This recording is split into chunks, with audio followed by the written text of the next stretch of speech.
बिस्मिल्लाहिर्रहमानिर्रहीम। आज का जो हमारा टॉपिक है चैप्टर 7 का next topic according to your smart syllabus जो है वो हॉरिजॉन्टल मैथ स्प्रिंग सिस्टम है। Horizontal mass spring system last time हम देख चुके हैं simple harmonic motion and uniform circular motion, तो उसमें बहुत सारी टर्म्स जो थी वो हमने क्लियर कर ली थी। तो ये आपका एक छोटा सा आर्टिकल है हॉरिजॉन्टल मैथ स्प्रिंग सिस्टम। तो आइए जी चलते हैं कि ये क्या होता है। तो इसकी एक्सप्लेनेशन जो है इसमें एक्चुअली मैं आपको बताता चलूँ, इसमें हमने ना 5 चीज़ें फाइंड करनी है। आपको पहले ही इसका टारगेट बताता चलूँ किसमें हमने ये 5 चीज़ें डिटरमिन करनी है। ये आपका टारगेट एक माइंड सेट में सेट कर लें। पहली चीज़ जो आप लोगों ने फाइंड आउट करनी है वो इसमें आप लोगों ने सबसे पहले जो चीज़ देखनी है वो एंगुलर फ्रीक्वेंसी है। एंगुलर फ्रीक्वेंसी ओमेगा, ये आप लोगों ने फर्स्ट पे फाइंड करनी है। नेक्स्ट पे जो आपने फाइंड करना है वो टाइम पीरियड टी है। T, time period T find करना है। तीसरे नंबर पर फ्रीक्वेंसी एफ। पहले पे एंगुलर फ्रीक्वेंसी है ओमेगा, देन टाइम पीरियड है, देन फ्रीक्वेंसी एफ फाइंड करनी है। फोर्थ स्टेप पर आप लोगों ने इंस्टेंटेनियस डिस्प्लेसमेंट एक्स फाइंड करना है, इंस्टेंटेनियस डिस्प्लेसमेंट एक्स। और फिफ्थ पॉइंट पे आप लोगों ने इंस्टेंटेनियस वेलोसिटी v फाइंड करनी है, v। और इसी में हम आगे इसके दो सब केस बनाएंगे कि ये वेलोसिटी मैक्सिमम कब होती है, देन ये वेलोसिटी मिनिमम कब होती है, और फिर इस वेलोसिटी का एक मैक्सिमम वेलोसिटी के साथ रिलेशन देखेंगे। तो उधर हमारी ये टॉपिक वाइंड अप हो जाएगा। तो इट मींस हमने ये 5 हमारे पॉइंट्स हैं जो हमने इसमें कवर करने हैं।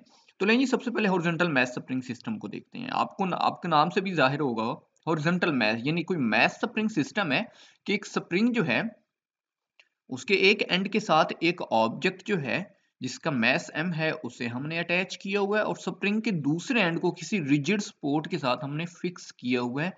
और ये जो मैथ स्प्रिंग सिस्टम है ये लाई कर रहा है, हॉरिजॉन्टली लाई कर रहा है। बात समझ आ गई कि ये मैथ स्प्रिंग सिस्टम जो है ये हॉरिजॉन्टली लाई कर रहा है। तो देखें जी इसमें डेफिनेशन कि a system in which a mass m is attached with one end of a spring, कि स्प्रिंग के एक एंड के साथ मैस को अटैच किया गया है, while the other end of spring is fixed, जबकि स्प्रिंग के दूसरे एंड को फिक्स किया गया है with a rigid fixed support, किसी रिजिड सपोर्ट जो कि फिक्स्ड होती है उसके साथ इसे अटैच किया गया है। अच्छा, when this mass m is moved from mean position, पहले वो जो रेस्ट पे था, तो वो जो रेस्ट पे था मैस स्प्रिंग सिस्टम, तो वो जो मैस अपनी रेस्ट पोजीशन पे था वो उसकी इक्विलिब्रियम पोजीशन थी या मीन पोजीशन थी। अब आप उसे मूव करवा रहे हैं किस तरह कि आप उसे एक्चुअली एक्सटर्नल फोर्स अप्लाई कर रहे हैं, क्लियर, अप्लाइड फोर्स अप्लाई कर रहे हैं और देन उसे मूव करवा रहे हैं। तो वही बात हो रही है कि when this mass m is moved from mean position and release, आपने उसे मूव करवाया और रिलीज कर दिया, देन इट स्टार्ट SHM, तो वो क्या करना है, वो वाइब्रेट करना शुरू कर देगा, यानी सिंपल हार्मोनिक मोशन जनरेट होना शुरू हो जाएगी अबव इट्स मीन पोजीशन या अराउंड इट्स मीन, यानी मीन पोजीशन के अराउंड वहां पर क्या कि वाइब्रेटरी मोशन जो है वो एक्चुअली वो टेक्स प्लेस हो जाएगी। तो लें जी यहाँ पे देखें तो यहाँ पे एक्चुअली हम बात करते हैं कि इस फिगर में जरा देखिएगा, जो आपके सामने ये मैं फिगर शो करवा रहा हूँ। ये देखें इस फिगर में कि एक मैस m है, ये तीन फिगर शो करवाई गई हैं A B C। ये जो A वाली है ये इक्विलिब्रियम पोजीशन को शो कर रही है या मीन पोजीशन को शो कर रही है कि ये एक स्प्रिंग है, स्प्रिंग के एक एंड को मैस के साथ अटैच किया है, दूसरे एंड को रिजिड सपोर्ट के साथ फिक्स कर दिया गया है और यहाँ पर अभी कोई फोर्स एक्ट नहीं कर रही, ये अभी रेस्ट पोजीशन पे है मैस। इस वजह से हम कह रहे हैं कि ये इसकी मीन पोजीशन है या ये इसकी क्या है, इक्विलिब्रियम पोजीशन है। अब हम इस पे फोर्स अप्लाई करते हैं, एक्सटर्नल फोर्स, जो कि ये शो हो रही है F A mean applied force. आप लोगों ने अप्लाइड फोर्स अप्लाई की और इस ऑब्जेक्ट को यहाँ से डिस्प्लेस करवाया, मूव करवाया। जब आपने इसको डिस्प्लेस करवाया है तो हम लेट करते हैं उसने इतना डिस्प्लेसमेंट कवर किया है, एक्स डिस्प्लेसमेंट कवर किया है, और इसकी न्यू पोजीशन जो थी वो ये वाली थी। यहाँ पर आकर आपने उसे छोड़ दिया, रिलीज कर दिया। अब जब रिलीज कर दिया है तो ये ऑब्जेक्ट ये वापस बैकवर्ड मूव करता है। क्यों भला, ये एफ आर है, एफ वाई नहीं है बल्कि F R, restoring force. Restoring force इस पर एक्ट करती है जो इसे वापस मीन पोजीशन की तरफ बैकवर्ड मूव करवाती है।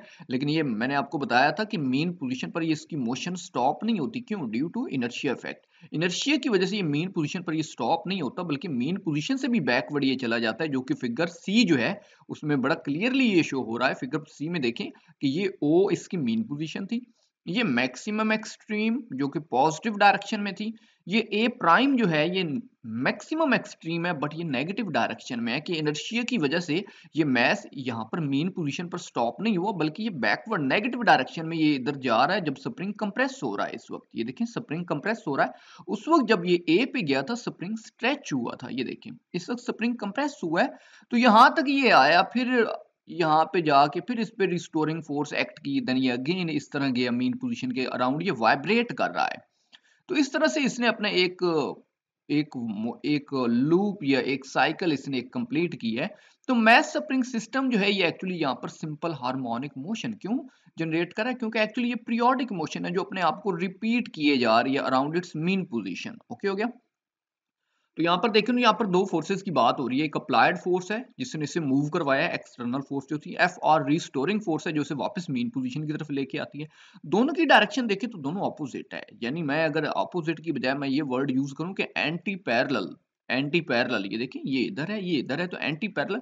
तो दोनों के बिटवीन एंगल कितना फॉर्म हो रहा है 180 डिग्री का, जो कि साइड पे आपको शो हो रहा है कि angle between applied force and restoring force is 180 degree. तो यहाँ पर जो एंगल फॉर्म हो रहा है वो कितना है 180 डिग्री का है। तो लें जी नेक्स्ट मूव करते हैं। मैंने आपको बताया था कि हमने इसमें 5 चीजें एक्चुअली फाइंड आउट करनी है, और फर्स्ट वन जो है वो क्या थी, वो हमारे पास एंगुलर फ्रीक्वेंसी थी। तो लें जी फर्स्ट टारगेट की तरफ चलते हैं। तो आपने ये इसकी कैरेक्टरिस्टिक्स हैं जो आप लोगों ने डिटरमिन करनी है। Angular frequency, time period, frequency F, instantaneous displacement and instantaneous velocity, and then उसमें हम मैक्सिमम वेलोसिटी और मिनिमम वेलोसिटी को फाइंड आउट करेंगे। तो सबसे पहले देखते हैं कि एंगुलर फ्रीक्वेंसी क्या है। एंगुलर फ्रीक्वेंसी ओमेगा, ये आप लोगों ने फाइंड करनी है। किस तरह से फाइंड करनी है मैं आपको बता दूं। यहाँ पे एंगुलर फ्रीक्वेंसी जो है आपने ना दो इक्वेशंस को कंपेयर करना है, और वो दो इक्वेशंस कौन सी होनी है, दो एक्सेलरेशन वाली इक्वेशन बनानी है। दो एक्सेलरेशन वाली, एक एक्सेलरेशन होगा सिंपल हार्मोनिक मोशन वाला, और वो आपने प्रीवियस लेक्चर में आपने पढ़ लिया था। ए इक्वल होता है माइनस ओमेगा स्क्वायर एक्स के, ए इक्वल है माइनस ओमेगा स्क्वायर एक्स। एक तो ये हो गया। एक आपको खुद बनाना पड़ेगा। ये दो वो एक्सेलरेशन वाली इक्वेशन होंगी, इनको आप कंपेयर करेंगे तो एंगुलर फ्रीक्वेंसी का रिलेशन आ जाएगा। एक तो आप लोगों को पता है एस एच एम का एक्सेलरेशन है माइनस ओमेगा स्क्वायर एक्स, दूसरा बनाना पड़ेगा। वो किस तरह, वो आपको दो इक्वेशन और कंपेयर करवाते हैं। एक न्यूटन सेकंड लॉ है। चलिए ये देखें, हमें पता है न्यूटन सेकंड लॉ के अकॉर्डिंग एफ होता है एम ए के, और अकॉर्डिंग टू हुक लॉ अगर देखा जाए तो एफ होता है माइनस के एक्स एफ। ये माइनस एक्चुअली आता है रिस्टोरिंग फोर्स की वजह से।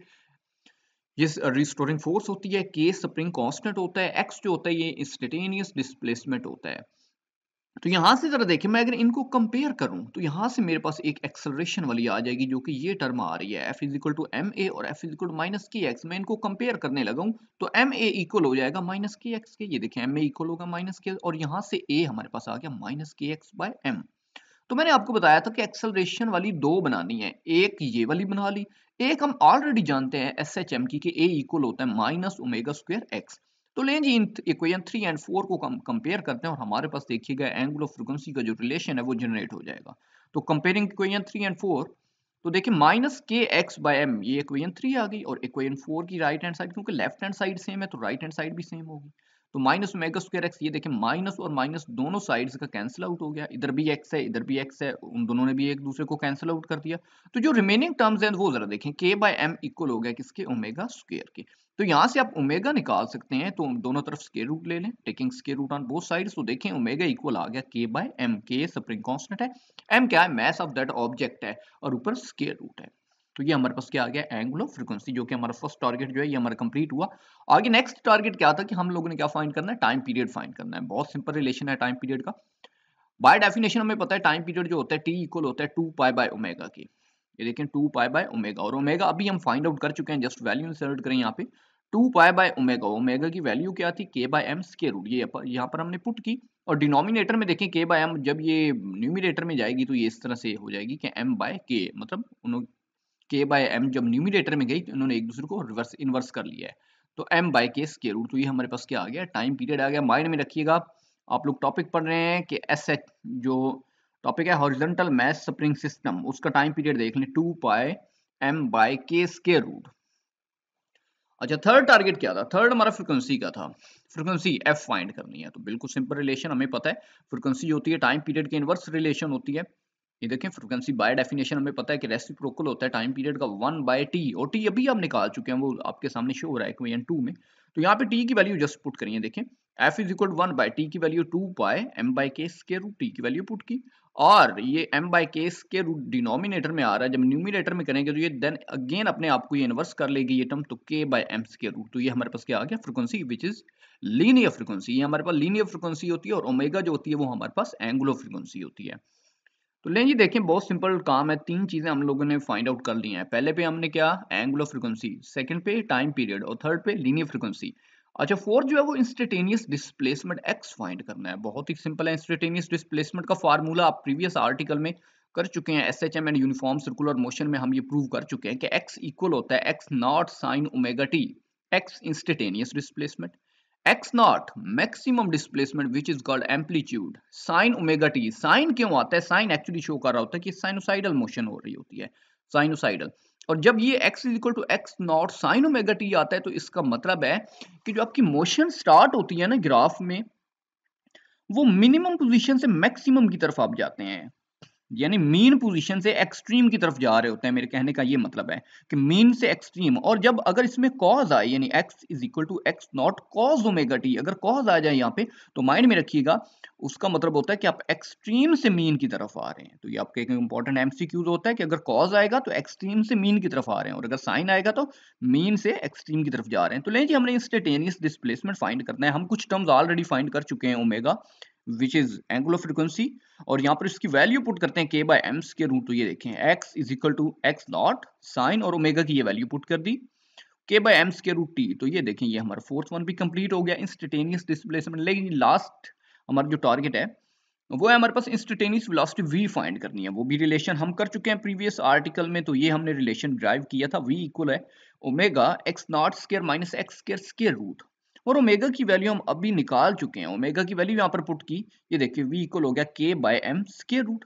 ये हमारे पास एंगुलर फ्रीक्वेंसी की वैल्यू हमने पुट की है k by M square root.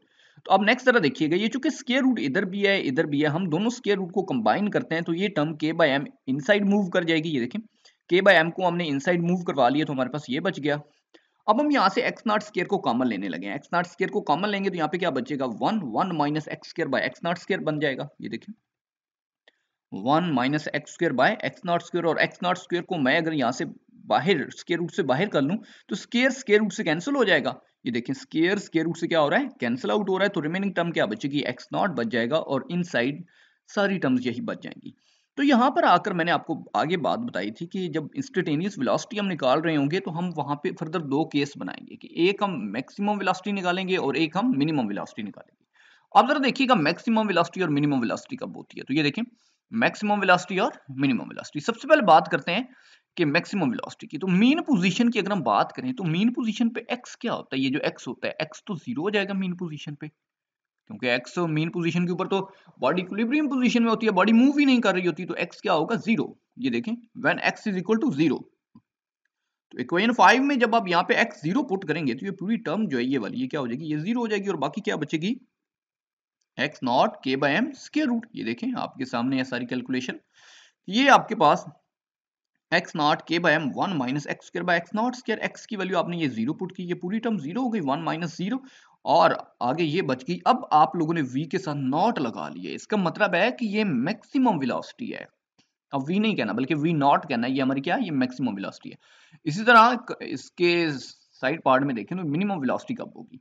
तो मिनिमम वेलोसिटी ये फार्मूला देखिए, कंडीशन ये है कि x इक्वल है एक्स नॉट, x इक्वल है एक्स नॉट, इसका मतलब है एक्सट्रीम पोजीशन पर वेलोसिटी मिनिमम होगी, which is your important MCQs. Mind में रखिएगा कि मिनिमम वेलोसिटी जो है एक्सट्रीम पोजीशन पे मिनिमम वेलोसिटी होगी और मीन पर क्या होगी, मैक्सिमम वेलोसिटी होगी। तो एक्सट्रीम पर जो होनी है वो वेलोसिटी मिनिमम होगी। तो आप x को क्या पुट करने लगे, एक्स नॉट। तो ये देखिए वेलोसिटी के रिलेशन में x को एक्स नॉट पुट किया तो न्यूमरेटर की टर्म और डिनोमिनेटर की टर्म ने एक दूसरे को क्या कर दिया, कैंसिल आउट कर दिया, और रिमेनिंग टर्म ये बच गई वन माइनस वन। यहाँ पे देखिए इधर वन बन गया, one minus one, one minus one plus, और माइनस की टर्म ने कैंसिल आउट किया तो जीरो बन गया। तो ये देखें ये जीरो जब बन गया तो जीरो जब एक्स नॉट से मल्टीप्लाई हुए तो उसने होल टर्म को ही क्या कर दिया, जीरो। तो मिनिमम वेलोसिटी क्या आई है, जीरो। इसका मतलब है कि एक्सट्रीम पोजीशन पर वेलोसिटी जो होती है वो मिनिमम होती है, और मीन पोजीशन पर आप वेलोसिटी देख चुके हैं ये वाली कि मीन पोजीशन पर वेलोसिटी क्या होती है, मैक्सिमम होती है। तो ये आपके 5 टारगेट तो कंप्लीट हो गए, लेकिन लास्ट पे मैंने बात की थी कि हम वेलोसिटी को उसकी एक्सट्रीम या मैक्सिमम वेलोसिटी के साथ एक रिलेशन जो है छोटा सा वो भी जनरेट कर लेंगे। तो वो जरा देखें कि relation between maximum velocity v not and instantaneous velocity v instantaneous velocity है, और मैक्सिमम वेलोसिटी ऑलरेडी मैं आपको बता चुका हूँ, उसको हम कॉल कर रहे हैं v नॉट से। तो देखें जी ये हमारे पास वेलोसिटी इंस्टेंटेनियस वेलोसिटी का फार्मूला होता है, v इक्वल है x not k by m into one minus x square by x not square square root. अब k by M square root को सेपरेट कर रहे हैं। जिस वक्त तो वो पहले हम इसको स्क्वायर रूट दोनों स्क्वायर रूट को हमने पहले कंबाइन किया था, अब मैं सेपरेट कर रहा हूँ के बाय। अब ये वाली जो टर्म है, ये वाली जो ब्लू कलर से यहाँ पे मेंशन की गई है, ये आपकी वी नॉट वेलोसिटी है। वी नॉट, अगर आप अभी मैक्सिमम वेलोसिटी हमने ऊपर ड्राइव किया और उसका रिजल्ट यही था x not k by M square root, तो ये हमारे पास क्या बन गई वी नॉट यानी मैक्सिमम वेलोसिटी। और ये क्या है, ये इंस्टेंटेनियस वेलोसिटी और ये मैक्सिमम, तो इनके बिटवीन हमारे पास क्या आ गया, एक रिलेशन जनरेट हो गया। तो लें जी, उम्मीद करता हूँ आपको ये सारा टॉपिक जो है ये यहाँ तक क्लियर हो चुका होगा। अगर फिर भी इसके रिगार्डिंग आपका हॉरिजॉन्टल मैश स्प्रिंग सिस्टम के रिगार्डिंग कोई क्वेश्चन या प्रीवियस आर्टिकल के रिगार्डिंग कोई क्वेश्चन हो या एसएम के रेलेवेंट कोई क्वेश्चन हो, तो आप कमेंट सेक्शन में ड्रॉप कर सकते हैं। उम्मीद करता हूँ आपको लेक्चर जो है ये अंडरस्टैंड हो चुका होगा। ओके जी, अल्लाह हाफिज़।